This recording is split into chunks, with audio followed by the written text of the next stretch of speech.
Hey everybody, this is Russ from Metro Game Core. I've been away for a bit. I went on a family trip overseas. I've got a ton of footage, so I'll make a video about that. But before that, I wanted to make a review of the AYN Odin 2 Mini. Now, this device arrived on my doorstep the day before we left on our trip about 2 weeks ago. So right then and there, I did a quick impressions video. It's not super quick, it's like 43 minutes long, but I went over like all the controls and the screen, all these things that I can make a kind of gut reaction about. Now that I've had the device for 2 weeks and used it as my primary handheld, I'm ready to give it a more lived-in review, where I'm going to talk about that experience of using it over this time, some of the things that I really came to enjoy about it, and some of the shortcomings I found as well. Now, the big elephant in the room with the Odin 2 Mini is that we already have a really great handheld made by the same company called the Odin 2. I've made a bunch of videos about this. It's one of my favorites out there right now. And so really, this is going to be a big comparison between those two devices. They're at a similar price point. They have the exact same chip inside. And so I think it's worth talking about whether or not you already own an Odin 2, maybe even thinking about one of these. And so this will kind of help guide that conversation. When it comes down to it, the Odin 2 Mini is a device that's hard to pin down because the price point of it is similar to the Steam Deck. It's around $400 for the high-end model, but it doesn't do all the things that a Steam Deck can, like playing PC games. At the same time, it looks exactly like a PS Vita, and so you would think that it might be like the ultimate PS Vita, but it's not that either. In fact, emulation on PS Vita with this device is not that great. But I think in certain contexts, the Odin 2 Mini can really shine, and so that's what we'll focus on in this video here. Either way, it's going to be a long one, so grab a snack and drink, and let's go ahead and get started.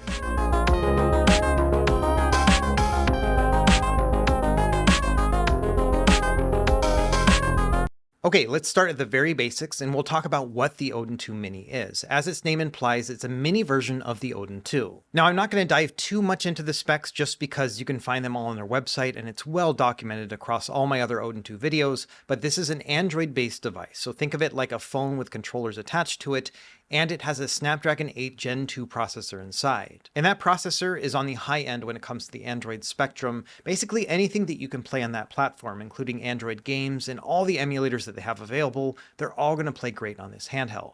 Now, due to having those high-end specs, it is going to have a high-end price. So the starting price is $340 for the base model, which will only come in the black color. And the base model will come with 8 GB of RAM and 128 GB of internal storage. Now, if you want to bump up the price even more, for $399 they have what they call the Pro model. And that one will come with 12 GB of RAM and 256 GB of internal storage, and that's the one that I'm reviewing here today. In addition, this Pro model comes with a white color option if you would prefer that over black. Now, my review unit is an early test prototype, and it doesn't have the final plastic, and so as a result, this one has a lot of smudging, and I'm not sure if the final product will. Now, I got a lot of great comments in my Odin 2 Mini impressions video from people who owned a black Odin 2, and the consensus seemed to be that yes, it is a smudgy color, but not quite as bad as it looks here on the screen. So if anything, if you are wary of getting any of these smudges, like I usually am, then maybe the white color option might be best. Now, like I mentioned, the Odin 2 Mini is a mini version of the Odin 2, which is still available on their website and is an excellent handheld. This one is quite a bit cheaper as well. It's $299 for the base model, which also only comes in black.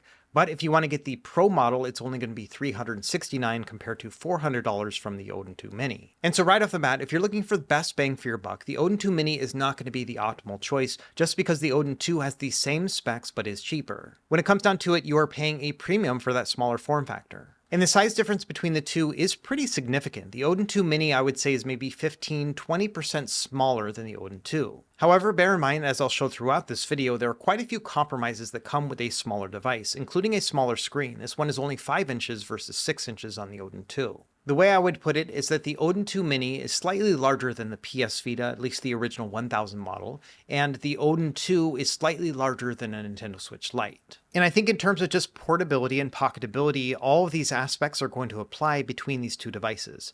So the Odin 2 Mini is going to be more pocketable. It's something that I can just throw in my pocket, take it in and out, not really a problem at all. It does stick out more than the PS Vita by virtue of having analog triggers on it, but I still would say this is a very pocketable device. Meanwhile, the Odin 2 is something I would consider to be portable but not pocketable. Yes, you can slide it into your pocket depending on the types of pants that you're wearing, but in general I found it to be a better fit just throwing it into a case and then maybe into your backpack.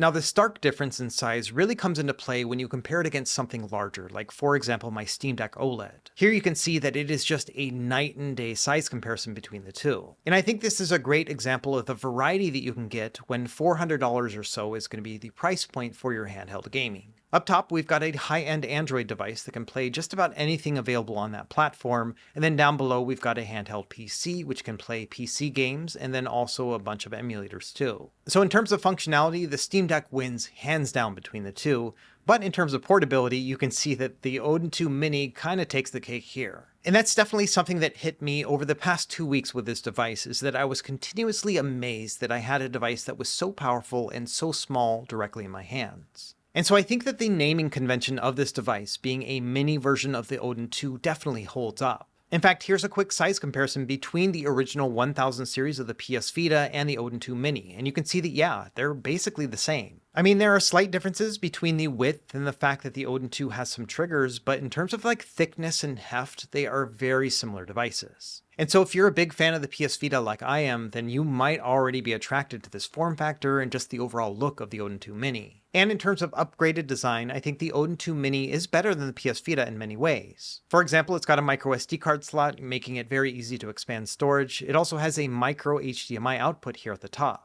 In addition, on the bottom, we've got USB-C charging that also provides video out if you want to use it this way as well. So essentially, it's going to be a dockable PS Vita if you think about it that way. And of course, probably the most functional upgrade is that it has true L2 and R2 triggers that are analog inputs, and they're great. Now, another design difference between the two is that the left analog stick and the D-pad are swapped from the original PS Vita.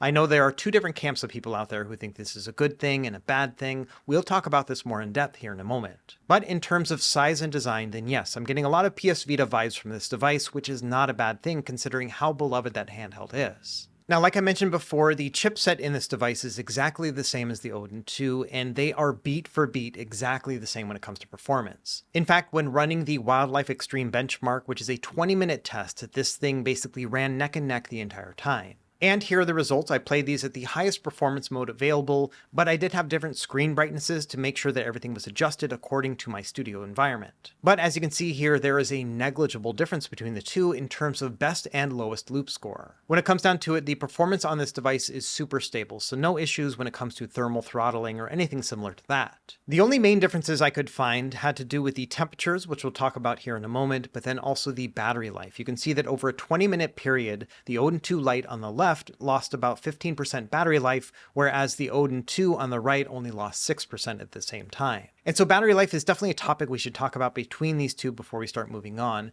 and it is a concern that I had between these two devices. Now, the Odin 2 has an 8,000 milliamp hour battery, and it lasts forever. You can play Nintendo Switch games for about 5 or 6 hours. You can play PS2 games and GameCube games for about 8.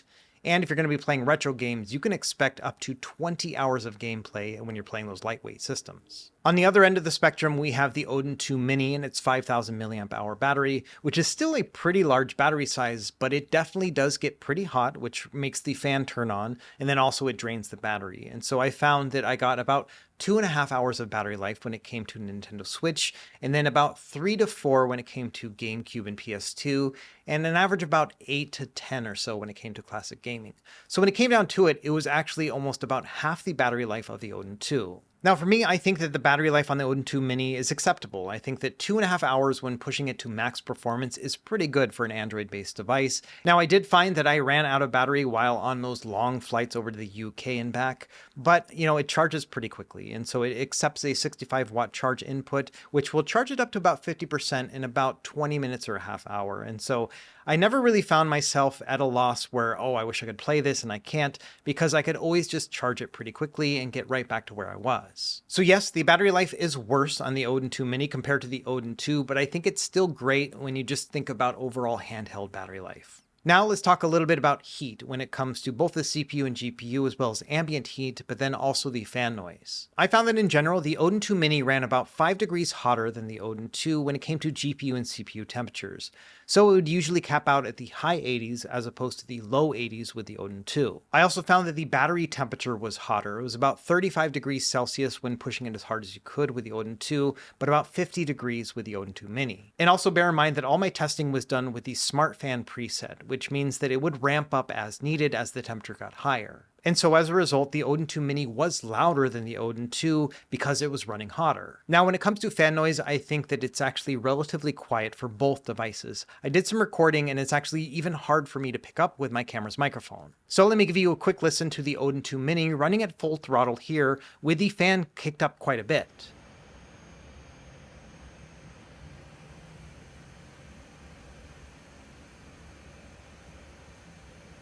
And to be honest, you're probably not hearing much right now. In fact, it's hard for the fan to get above the ambient noise in the room that I was testing in. So I think long story short, there are no concerns for me when it comes to fan noise. If you're very sensitive to that, then yes, if you try to amp it up, you'll hear the Odin 2 Mini more than the Odin 2, but they are both very quiet, especially compared to other devices with fans like something like the Steam Deck. However, one big difference between the two doesn't have to do with the fan, but rather the ambient heat. Because this is such a small device, you are going to be putting your hands directly where the CPU is, and you will feel that heat. The CPU is found on the left side of the device, right where the fan intake is here, and so you will feel some ambient heat as you start to ramp it up. And honestly, I only really felt this if I tried to turn the screen brightness above about 50%, or if I tried to really push it with a hard to play Switch game. And the practical example here is that when you're holding the device, you're going to feel it around where your left middle finger is. And over the 2 weeks of testing that I did with this device, I definitely would notice the heat from time to time, but it never got to the point where it actually bothered me or I felt like it was getting hot. So if anything, I found that the ambient heat is something that is noticeable, but not necessarily a huge negative factor. By contrast, the regular Odin 2 does get hot as well, but because all that heat is contained in the center of the device, and because you have those large grips to contend with, you never actually feel that heat. And so that's kind of a non-issue with the Odin 2, and a little bit something that's at least noticeable on the Odin 2 Mini. Again, not a huge negative thing, but if you don't like your devices getting warm, it is something you will probably notice. So if I had to choose between the two when it came to ambient heat, I do think that the Odin 2 is better just by virtue of it being larger, and your fingers are going to be away from the heat in general. Now, another major difference between these two devices is the screen, for many different factors. We'll start with the size first. Like I mentioned earlier, the Odin 2 Mini has a 5-inch screen on it, whereas the Odin 2 has a 6-inch screen. They both have the same resolution and aspect ratio. They are 16:9 with 1080p. Now, having a larger screen on the Odin 2 is good in a couple different ways. The first is the fact that it just makes everything bigger. So if we're looking here at Stardew Valley, you can see that the character and the text are all a little bit easier to see. This is also a great example game because depending on the game that you're playing, you might have the ability to like zoom in and out, and that will give you the option to see more things at once. So what I'm going to do here is I'm going to adjust the zoom in Stardew Valley here to match the size of the character on the Odin 2 Mini. And you can see here that when I make the house and the character about the same size, you can see a lot more screen real estate on the same 1080p resolution screen. So that's definitely a benefit of having a 6-inch device, is that you will be able to see more on the screen if you can zoom, but then also everything's just going to look bigger and easier to see. Now, personally, I think that 5 inches is about the bare minimum when it comes to a modern day handheld, but 6 inches is just a little bit better than that, and so I definitely would prefer 6 over 5. Now, the other major difference between these two screens, besides the size, is the fact that the Odin 2 Mini is a mini LED, whereas the Odin 2 is an LCD panel. And this can be a good or bad thing depending on what you prioritize when it comes to screens. So let's break this down really quickly. The first is that a mini LED screen can get a lot brighter than an LCD one. So for example, with all the footage that you've been seeing so far, the screens look pretty balanced, but that's because I've adjusted the brightness to make sure it looks good on camera. If I pull down from the top menu and look at the actual brightness, you can see that I'm playing the Odin 2 Mini at about 20% brightness, whereas the Odin 2 has been at 75% brightness in order to make them look pretty much similar. And so this has a couple implications. The first is that you don't have to make the screen as bright in order to make it easy to look at with the mini LED, and the Odin 2 Mini can get a lot brighter than the Odin 2. In fact, when I push them both to maximum brightness, you can see that yes, they're both getting washed out, but the Odin 2 Mini is getting more washed out than the other. And this difference can be pretty significant depending on whether or not you're going to be playing outside. Now, to be fair, I think the Odin 2 does a pretty great job outdoors. You know, not in direct sunlight. I don't think that any handheld is really great when it comes to just playing it directly in the sun. But in a shaded environment, in a brightly lit environment like here, I think it still looks pretty good. And so without jumping into like nits and numbers and those other distractions, I would rather give it a more functional perspective. And for me, I found that the Odin 2 is something that I can play outdoors, definitely in a shaded environment, but it's something I can tolerate. Whereas the Odin 2 Mini, when playing it outdoors, it doesn't really feel like a compromise at all. It gets very bright. So as a real world example, here's me playing Sea of Stars about 8 or 9 in the morning at a London bus stop. And you can see here that, yeah, I am right next to a window. It's very bright, but the screen itself is still really good looking. And so it's really hard to measure this because there are so many different factors involved in playing in a brightly lit environment. But when it comes down to it, the Odin 2 Mini is going to be able to play in more of those environments and it's going to look better. So if you're the type of person who does plan on, for example, using public transportation, you're going to be playing next to a window, things like that, then the Odin 2 Mini is going to be brighter and probably a better experience in that regard.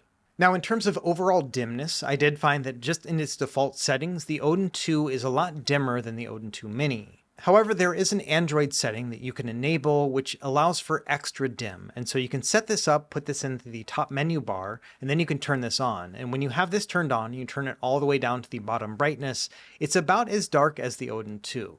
In fact, these both get so dark that my current camera settings can't even see the screen. That's how dark everything is. So when it comes down to it, if you plan on playing this device in a very dark environment, for example, in bed next to your significant other, both of these devices are going to be great. It just requires the Odin 2 Mini to tap one extra function button in order to make it work.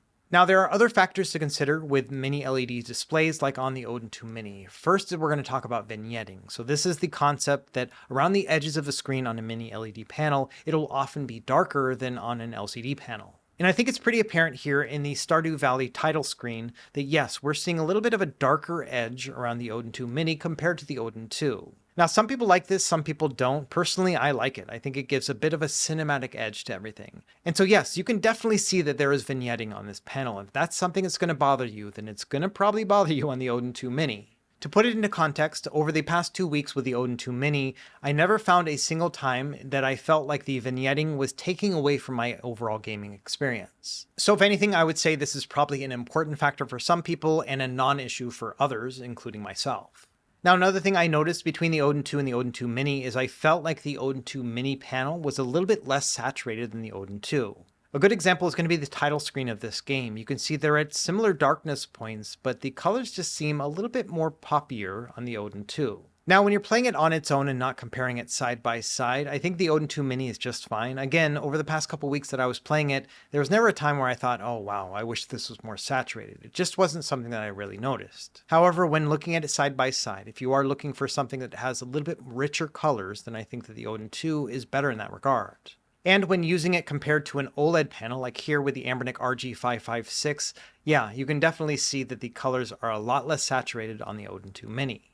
Now, another aspect of mini LED panels is something called blooming. The idea here is that the very bright parts of a screen will sometimes wash out or bleed over into the darker parts. And so this often will cause just a little bit more of a haze around some of the brighter areas. And so let's use Horizon Chase as our example here. And I think this is a pretty apparent example of blooming. If you look at the sun right in the center of the screen, you can see that its transition over to the sky is not quite as abrupt as it is on the LCD panel of the Odin 2. It's almost like there's a line around the sun on the Odin 2, whereas the Odin 2 Mini just doesn't have that same kind of definition.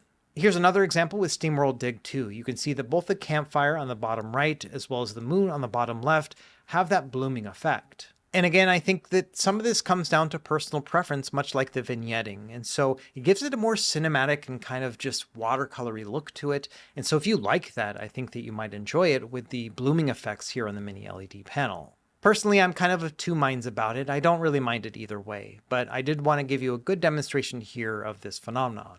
Now, another feature of mini LED panels is that the blacks can get pretty dark, not quite at OLED levels, but still pretty inky. And while that might be true for some mini LED panels, it's not something that I really saw with the Odin 2 Mini. If we look at this Celeste footage, you can see that there are a lot of dark parts contrasted by brighter parts, but I don't find that any of the dark parts are darker than they are on the LCD panel on the Odin 2. And so at least to my untrained and naked eye, I don't really see a difference where the blacks are darker on the mini LED compared to the LCD panel on the Odin 2. So when it comes to like black points and saturation, I found them to be very similar between the two, but I think that the Odin 2 is just a little bit richer when it comes to those colors, so I do prefer it over the Odin 2 Mini. I think they're both excellent LCD panels. They're not OLED panels. For example, if we compare it directly against the PS Vita, the original model with the OLED panel, yeah, there's a big difference here. You can see the blacks are just kind of melting right into the screen, and the colors are really vibrant, but then also the bright points also stand out too. So if anything, I kind of wish that the Odin 2 Mini used an OLED panel instead of mini LED, because this is a big difference between the two, whereas the difference between the Odin 2 and the Odin 2 Mini is kind of negligible. The colors are very similar, the black points seem to be pretty close as well. It's just that the mini LED gets super bright, which is not something that I put a lot of stock in anyway. And so if I had been in a big conference room or wherever AYN was making the decision about what panel to put in the Mini, I would have pushed for an OLED panel as opposed to mini LED. Especially when you think about the fact that the Odin 2 Mini is more expensive than the Odin 2. I think that having an OLED panel like the one on the RG556 would have justified that increased price. Now, the last factor I want to talk about is refresh rate and ghosting. So mini LED panels are known for having a hard time when transitioning from a black to a white environment. And the easiest way to show this off is to scroll between black and white environments really quickly. Now, this is a very niche use case, but something that's often come up with Apple products that use mini LED panels. Let me slow this down so you can see the banding that happens when we scroll through this page of black images. And so this bubble effect is what I'm talking about when it comes to that refresh rate. Again, probably not something you're ever going to see unless you're really scrolling quickly through something. When it comes to playing games, I don't think this is an issue at all. Now, if we do the same thing on the Odin 2, you can see that, yeah, there's some ghosting as you move it up and down, but that's the typical LCD ghosting that you'll get from a 60 Hz panel. So we're definitely not getting that bubble effect that we were getting with the Odin 2 Mini, but we are seeing some ghosting, and I think it's a little bit more prominent on the Odin 2 than the Odin 2 Mini. And I think the best way to demonstrate that is when scrolling through some text. Again, I'll slow it down to about 10%. And so yes, you can see there's definitely some text ghosting here as I scroll up and down very quickly. And this ghosting will also happen on the Odin 2 Mini, but not quite as much. And so if you are trying to get something that has a little bit less ghosting than the Odin 2 does, then the Odin 2 Mini is definitely better in that one regard. So when it comes down to it, I threw a lot of different factors at you between the Odin 2 and the Odin 2 Mini, including things like the screen size and the brightness and the saturation and all those other aspects that really enhance your gaming experience. And when all things are considered and you put them all together, I do prefer playing on the Odin 2 over the Odin 2 Mini. In just about every aspect, when it comes to the size and the look of the screen, I prefer the Odin 2. Really, the only outstanding difference between the two, for me at least, is the Odin 2 Mini's brightness. If you really want a bright screen, and that's important to you because of whatever environment you're playing games in, then yes, the Odin 2 Mini's mini LED panel is better. However, if I had to choose between the two, I would rather play on the Odin 2 screen than the Odin 2 Mini. Okay, now let's transition over to controls. Now, I spent a lot of time talking about this in my impressions video, so I'm not going to go over every little detail, but I have a few key takeaways that I want to bring up. We'll start with the D-pad, and this is almost the exact same D-pad they've used in the Odin 2 as well. I love it. This thing has a really nice soft click to it, very reminiscent of a PS Vita. This one also has a glossy texture, unlike the Odin 2, and so I really like that feel as well. It's a little bit more grippy. So no complaints when it comes to the D-pad. Now moving on to the analog sticks, I also really love these. Again, they are the same as they are in the Odin 2. They're definitely small analog sticks, about the same size as something like on a Nintendo Switch, but have a lot wider range of control and a Hall effect to them as well. And so I really enjoy these sticks. And the nice thing about them is that the caps pull right off, and community members have already made all sorts of replacements for the Odin 2 sticks, which also apply to the Odin 2 Mini. So for example, here is the raised stick that I use on the left analog stick of my Odin 2. This is 3D printed. It's available on Etsy. I'll leave it linked down below. Now this will give you a much wider range of control. It feels almost console-like. But I found that I actually prefer not to use this on the Odin 2 Mini just because it makes it so much less pocketable. So for me personally, I've preferred to use these stock sticks just because it makes the device so small and compact, it seems like a better fit. But if you'd rather have that increased range of control, you can definitely get that from Etsy. Again, I'll leave that link down below. Now for the face buttons, these are very similar to the Odin 2 with a couple key upgrades. The first is that they have a glossy texture like the D-pad, which feel really nice on the thumb, but then also they're a little bit quieter than the original ones, and so I like that too. These do have a rubber membrane connection, which means they're going to have a classic kind of retro feel to them, but they are very light to the touch. So I really like these face buttons, and I think they are an improvement over the original Odin 2. Now, in the 2 weeks that I spent testing this device, one of the things that I focused a lot on is just the overall feel of the D-pad, given the fact that it is below the analog stick, and how does it play for D-pad-centric gaming. And I've actually found that after a little bit of adjustment, it really holds up. In fact, I think this is better when it comes to D-pad gaming compared to the Odin 2. And there's a couple factors at play. Number one is the fact that this device is so rounded, especially up top, that it's very easy to shift your wrist and just the rest of your hand to kind of make it so that the D-pad is a little bit more comfortable to use. So the main factor at play is the fact that it's rounded up top, which allows you to shift your index finger up and make it more comfortable, but then also because it doesn't have those grips on the back, it makes it easier for your back fingers to also kind of slide into place as well. So after making that small adjustment to my positioning, I found this to be an excellent device when it comes to D-pad gaming. I would rather play Celeste on this device than the Odin 2. Now, for the same reasons that the Odin 2 Mini excels in D-pad gaming, the Odin 2 also kind of falls a little bit short when compared side by side. It's just a little bit harder to shift your hand into the correct position. Some of that has to do with the grips on the back and just allowing your back fingers to kind of slide into place. But then also up top, it's more squarish, and so it's a little bit more awkward to shift your index finger up. Instead, you end up bending your index finger instead of moving the whole hand up. Now, I don't really have any complaints when it comes to D-pad gaming on the Odin 2. I think it's perfectly fine, not ideal, but still definitely playable. And so I don't mind playing Celeste on this device. It's just a little bit better on the Odin 2 Mini. And it really just comes down to the overall shape of the device and how it allows your hand to extend exactly where it needs to be. The Odin 2 kind of feels like it's working against you and that you have to shift everything, and it's just not an ideal situation. Whereas with the Odin 2 Mini, it feels very natural to shift that index finger up and then move your thumb down to be able to hit that D-pad, and everything just kind of falls into place. And I know, like with all my other videos, I'm going to get complaints about having the D-pad up top versus bottom and vice versa. Everyone's very split on the whole thing, but I would say that among all the devices that I've tested, this is one of the best when it comes to the D-pad being on the bottom, but not really uncomfortable at all. So yeah, when it comes down to it, D-pad-centric gaming is excellent on the Odin 2 Mini. Now, when it comes to FPS-style games, when you're using both the analog sticks and the triggers at the same time, I did find the Odin 2 Mini to leave a lot to be desired. Most of this comes down to the fact that it doesn't have ergonomic grips, so as you're holding it and trying to push on the triggers, you just don't have that good grip on the bottom fingers, and as a result, it just feels a little bit awkward as you're holding it. So as it stands for me, when it comes to playing a game like Call of Duty Warzone or modern games with game streaming, I found it to not be a very good fit for me at all. Now, to be fair, playing similar games on the PS Vita is actually more awkward than the Odin 2 Mini. I've never really found this control style to really work. And again, a lot of this comes down to a lack of an ergonomic grip, and having both the analog sticks on the bottom without a grip is kind of a recipe for disaster. And so ergonomically, I think that the Odin 2 Mini is a step up from the PS Vita, but still not the same as the Odin 2 with those nice big ergonomic grips. This is a handheld that I don't mind playing when it comes to streaming or first-person shooter games, and so if I'm going to choose to play any of those types of games and I've got any of these devices to choose from, it's going to be the Odin 2 every single time. And finally, one last note about the controls. One thing that just kind of bothered me throughout the 2 weeks of testing is the placement of the start and select buttons. Now, I understand why they're on the bottom right. There's not really room for them in the top left and right, which is where I would prefer them to be. And a lot of this probably also is going after the design of the original PS Vita. So I get why they put the start and select there, but it is a bit of an awkward placement just in general, especially compared to something like the Odin 2.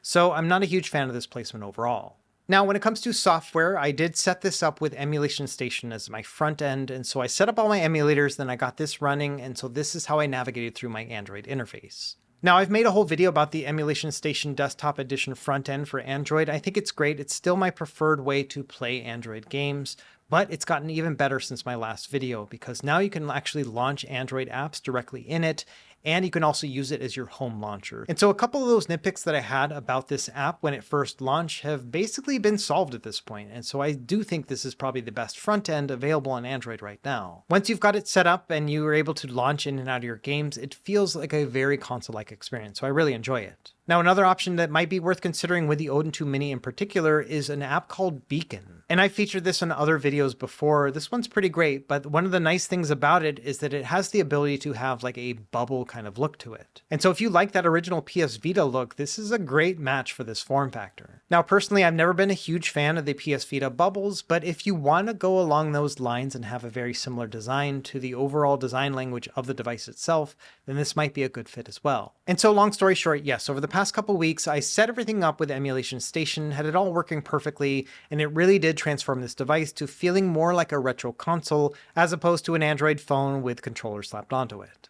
Now, I'm not going to spend a ton of time talking about emulation performance just because it's well documented with the Odin 2, but I will give you a couple highlights. When it comes to GameCube, basically anything the Dolphin emulator can run, this can run just fine. I'm playing everything at a 3x resolution, which will be a little bit higher than 1080p, and everything will run great no matter what game you try. It's a very similar story with PS2 emulation. Here you can see I'm running at a 3x resolution and it's running great. In fact, you can bump it up to a 6x resolution, which is going to be beyond 4K, and it's still going to play just fine. I had to push it to an ungodly 8x resolution just to get some sort of slowdown when playing it at the standard performance mode. So yes, if you're looking to play through GameCube and PS2 at the highest resolution possible, then you can definitely do it here on the Odin 2 Mini. Admittedly, the most games that I played on the Odin 2 Mini were Nintendo Switch games, and there are quite a few reasons for that. The first is the device is powerful enough to be able to play most games in docked mode, which will often give you a full 1080p resolution, and they look gorgeous on this little display. It's also just kind of amazing to have something so small that can play all your Switch games as well. Now, I understand that there is something called a Switch Lite, so you can still play these games on a handheld,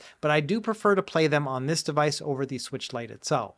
A lot of that comes down to that higher resolution, but then also you can use things like mods and cheats if you'd like as well. The two games that I played the most while on the trip was Animal Well, so this one works really great with those D-pad centric controls, and then also Sea of Stars, and this is the one that I played the most. I'm trying to show a section of the game that doesn't have any spoilers to it, but I am pretty far in this game. I think I'll be beating it soon. Either way, yes, that was one of my favorite aspects of playing with the Odin 2 Mini, is that it was just a PS Vita that played Switch games, and I thought that was pretty crazy. Now, if we're trying to keep it within the whole Sony handheld design ethos, then there are other systems that look really good on this, including PSP and PS Vita. Now, PSP is pretty easy to run on this device. You can play it at a 4x resolution, which will be 1080p, and it's not going to break a sweat. So you'll be able to play this for like 6 or 7 hours. It's pretty crazy. And there is definitely something special and magic about playing PSP games on something that looks like a PS Vita. And speaking of which, you can emulate quite a few PS Vita games on this device as well, because we have the Vita 3K emulator available on Android.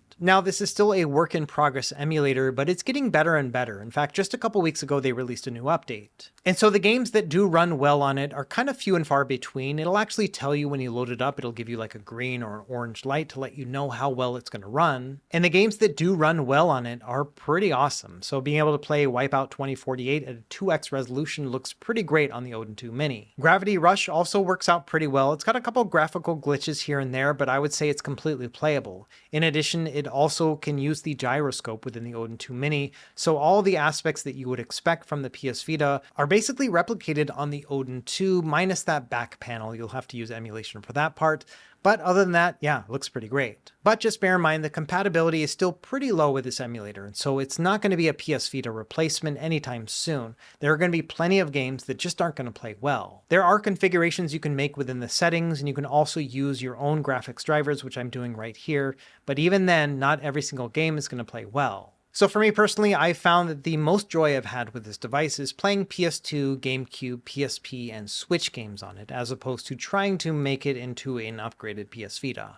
Okay, we've been going at this for some time, so let's start wrapping things up. And I think the best way to explain how I feel about this device is to talk about the ways that it's better than the Odin 2 and the ways that it's worse than the Odin 2. Because I think when it comes down to it, if you're in the market to buy the Odin 2 Mini, you're probably in the market to maybe buy the Odin 2 as well. And so if you're already at that point where you're deciding, yeah, I want a high-end Android device, I think it's better to talk about which one is going to be a better fit between the two, because as far as I'm concerned, these are the best two Android devices out right now. So let's start by talking about the things that make the Odin 2 Mini better than the Odin 2. And the first is going to be portability, and the fact that it's just so small you can kind of take it around anywhere. After all, it's about the size of a PS Vita, and so if you've ever used one of those, you're kind of know what you're in for. Now, and another distinction is that it's also more pocketable than the Odin 2. Of course, that's going to depend on the pockets that you're using, but I think that's a good distinction between both portability and pocketability, is that this one can do both, whereas the Odin 2 really can't. Another thing I found that the Odin 2 Mini did better than the Odin 2 is D-pad-centric gaming.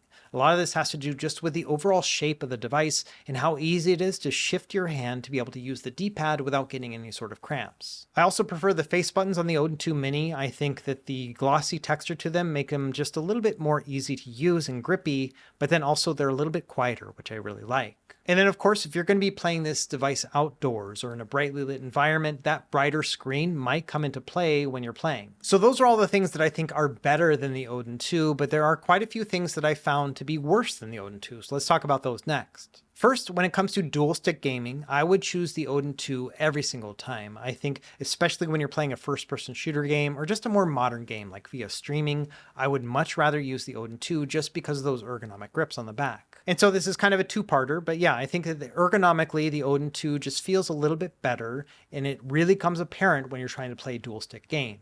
Next up is battery life. I found that even though they're not a 50-50 split, it's 8,000 versus 5,000, I found that it's about twice as good in terms of battery life with the Odin 2 versus the Odin 2 Mini. There's a lot of factors there, including the fan and the heat, as well as the fact that maybe the screen takes a little bit more energy to use. But either way, I found that I basically get double the battery life on the Odin 2 versus the Odin 2 Mini. Now, I think battery life on either is still really good. You get about 2.5 hours of battery life in a worst case scenario with the Odin 2 Mini, which is still pretty great. Now, the Odin 2 Mini is about $30 or $40 more expensive than the Odin 2, depending on the model that you get. And so that is definitely a factor where I think it's worse than the Odin 2. Another one that's pretty cut and dry is the fact that the screen size is bigger on the Odin 2 by 1 inch, and that 1 inch makes a pretty big difference between 5 and 6. I also found the colors in the Odin 2 to be slightly more saturated, but not to the point where I'm going to make it its own bullet point. Another thing I think that the Odin 2 Mini is worse than is the ambient heat, in the sense that you can definitely feel it when playing high-end games, whereas with the Odin 2, I just never really feel it at all. This one is also pretty divisive, but I prefer to have RGB light options on my handhelds. I like that the Odin 2 has it both around the sticks and on the sides of the device as well, and the Odin 2 Mini just doesn't have any RGB lights. Now, many people don't like RGB lights to begin with, and so this may not be a bullet point for them, but for me, it is something that I wish was on the Odin 2 Mini, and it's not. And finally, before we get too far into the realm of nitpickiness, I did want to mention that I don't like the start and select placement on the Odin 2 Mini either, especially compared to the Odin 2, which has that more traditional Nintendo Switch style layout. And so when it comes to things like hotkeys and whatnot, I've always found the Odin 2 just be a more natural fit than the Odin 2 Mini. It's not the end of the world. It's not like it's on the top of the device like the Retroid Pocket 3 and 3 Plus, but I still wish that it was more Nintendo Switch style. So when looking at all of these aspects, the things that are better and worse than the Odin 2, I wouldn't say that the Odin 2 Mini is flat out worse than the Odin 2. It's just different. It definitely has some shortcomings, but most of those are the logical result of the smaller form factor. It really will come down to whether the positives on the left column are going to outweigh the potential negatives on the right column, and which one is a better match for your gameplay needs. So in putting it all together, it kind of comes down to this. If you have $400 to spend on a handheld, and if you've already decided that Android is the right target platform for you, and if you want something that's smaller than the cheaper and perfectly fine Odin 2, and if you are willing to take a hit on battery life and screen size and ambient heat, and if you are okay with paying an extra premium for this smaller form factor, then sure, I can see the Odin 2 Mini as a great fit for some people. But for me, at this price point, those are a lot of ifs, and I think that people who are interested in this device are fewer than those who are probably better off just with the Odin 2. When it comes down to it, I think that the Odin 2 Mini is in a unique position. From a functionality standpoint, it's not a Steam Deck competitor, despite what its price would suggest. Nor is it a perfected version of the PS Vita, even though it might look like one. But it's still a great handheld in its own right. The mindset I found that worked the best for me was thinking of it like a PS Vita form factor, but something that could play PS2, GameCube, PSP, and Nintendo Switch games. And once I started thinking about it like that, it did make more sense. In the end, if you've got $400 to spend on a handheld, then I think that the Steam Deck is probably going to give you the most bang for your buck. If you are looking for something smaller and more portable, and you don't mind the limitations of Android, given that you can only really play Android games and do some streaming and the emulators available on the platform, then I would recommend the Odin 2. Now, if you're looking for something even smaller, or if you're looking for something a little bit more D-pad centric, then maybe the Odin 2 Mini might be that great fit for you. Now, over these past 2 weeks of testing this device, I've thought a lot about the Odin 2 Mini, as you can imagine, given that it was my primary handheld this whole time. And I will say that among all of the AYN devices that have launched over the past couple years, the Odin 2 Mini is the only one that I've never pre-ordered before. Now, I've had review units coming in, but even then I've pre-ordered my own, and that's mostly because I want to get a specific color or whatever kind of specs I want. But the fact that the Odin 2 Mini didn't rise to that point of me spending, $400 to get the white model really was something that I was kind of keeping in mind as I was reviewing the device.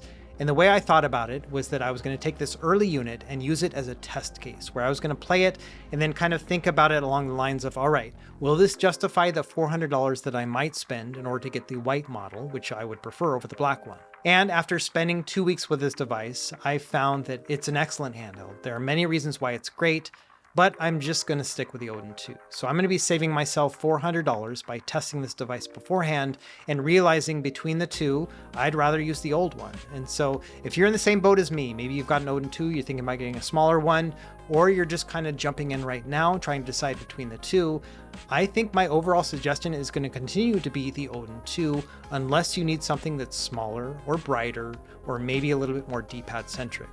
But in all other respects, I would prefer to play the Odin 2. Anyway, let me know what you think in the comments down below. You got an Odin 2, you got a Retroid Pocket, or are you just jumping into it?